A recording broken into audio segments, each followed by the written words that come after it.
Alors bonjour à tous et bienvenue dans cette vidéo où on va parler de la gestion des classements au sein des différentes organisations de MMA en France et dans le monde. Alors, les classements, c'est hyper important pour une organisation. Alors, le classement à jour, pour moi, c'est quelque chose qui est essentiel pour toutes les organisations de MMA au monde.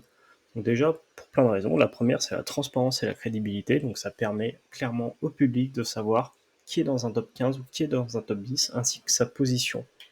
Ça va permettre aussi d'évaluer les performances, c'est-à-dire que les combattants, à la suite des performances, on va les contextualiser avec la forme globale de la catégorie, et ça va permettre de gérer les performances des uns et des autres, et de savoir si la KT, elle est difficile ou pas.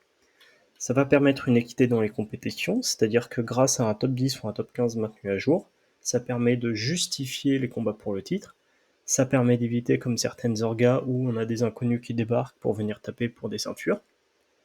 Ça va permettre à l'organisation aussi de mieux gérer ses enjeux financiers et médiatiques, c'est-à-dire qu'un combattant dans le top 15, plus il va monter, plus il sait que son salaire va augmenter et ça va le motiver. Et pour les médias, ces affrontements entre combattants classés, ça va attirer plus de téléspectateurs, et donc ça va générer davantage de revenus, notamment avec le principe des PPV et des droits télé. Pour la motivation et la reconnaissance, garder ce classement à jour, ça permet aux combattants d'être plus visibles sur les plateformes et d'être identifiés comme un top 10 ou un top 15 d'une organisation. Et ça, c'est hyper important et ça les valorise. Et enfin, le plus important pour moi, c'est l'intérêt du public.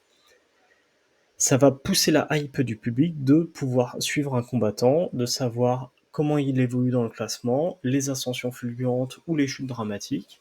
Ça va permettre de donner une clarté aux enjeux, c'est-à-dire que les classements, ça simplifie la compréhension des enjeux, qui est proche d'un combat pour le titre, ou qui risque de perdre sa place dans un top 15. Et enfin, en termes d'engagement, ça fait des discussions et des débats sur les classements, et ça va alimenter les réseaux sociaux.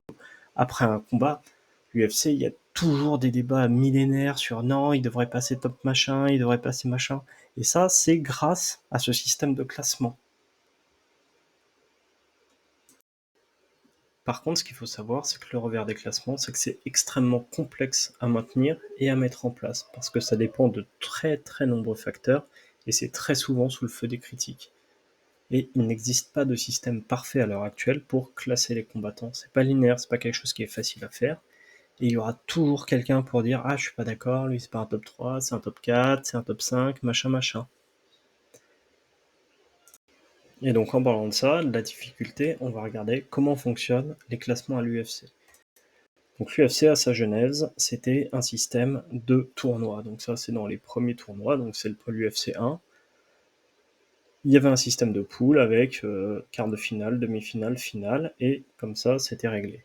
Ensuite, derrière, en 2013, l'UFC, ils ont mis en place des classements. Donc comment ça a fonctionné? L'UFC faisait appel à ce qu'on appelait le Fight Metric, c'était un panel de 100 journalistes qui votaient à la fin des événements de MMA.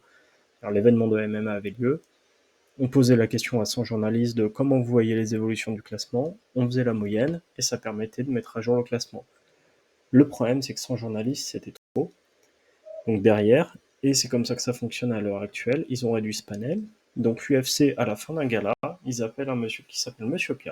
Monsieur K, il appelle ses 22 journalistes et ils vont voter. Donc la liste, elle est totalement transparente, elle est sur le site de l'UFC. Et donc ces 22 journalistes, ils vont donner leur avis, ils vont dire voilà, à la suite de cet événement, nous on pense que machin est classé bien tant, machin est classé tant, et Monsieur K va faire la moyenne et va redonner ça à l'UFC. Donc c'est un panel qui est indépendant. Il va subir une forte pression de l'UFC parce que Dana White, il va régulièrement dire le classement c'est de la merde, machin. Mais en fait, c'est lui qui a créé ce monstre. Alors, ce monstre, c'est une façon de parler. C'est ce panel, c'est lui qui l'a créé et il se permet ouvertement de le critiquer. Et les journalistes en face, ils vont toujours avoir la même réponse et nous on fait de notre mieux. Alors il faut savoir que ces 22 journalistes, ils sont tout le temps sous les feux des critiques et des gens qui disent du mal d'eux sur les réseaux notamment.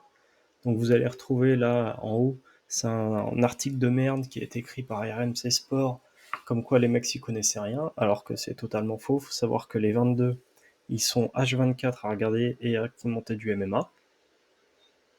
C'est juste que quand on fait partie du panel, on n'a pas le droit de donner son avis sur le MMA, sur les réseaux, et c'est comme ça que c'est fait.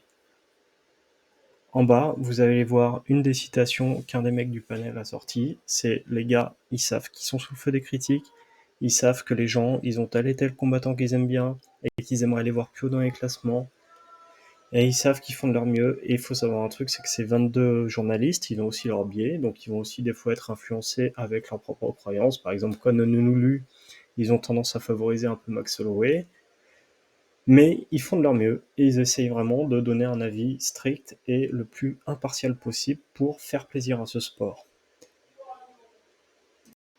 Alors il faut savoir que l'UFC est très transparent sur la liste du panel, donc vous pouvez la trouver sur leur site internet, vous allez sur UFC Ranking, et là vous avez la liste des 22 médias qui composent le panel.